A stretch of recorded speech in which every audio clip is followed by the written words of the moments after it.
Vrai ou faux? La facturation électronique est obligatoire pour toutes les entreprises dès 2026. C'est vrai et c'est faux.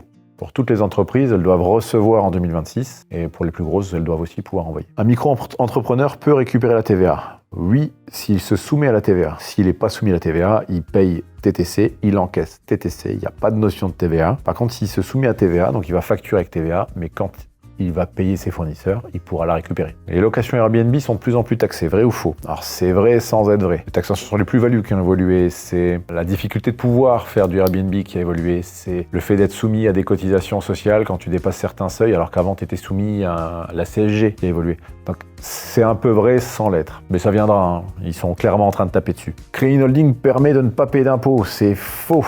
Une holding, ça permet de choisir le moment en partie où tu vas pouvoir payer ton impôt, ça te permet de mieux manager tes finances, de te dire je sors le pognon là pour investir sur tel projet, ta boîte va sortir dans ta holding qui va investir dans ta SCI par exemple, c'est souvent ça, que si tu n'as pas de holding, tu prends tes dividendes perso, tu te prends un tir en termes d'impôt et ce qui reste tu vas pouvoir l'investir.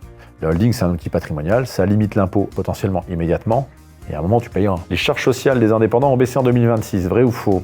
Tout le monde s'en doute, c'est faux. Ça augmente même. Voilà. Ça a plutôt tendance à augmenter et ça risque pas de baisser. L'État peut accéder directement à vos comptes bancaires. C'est vrai.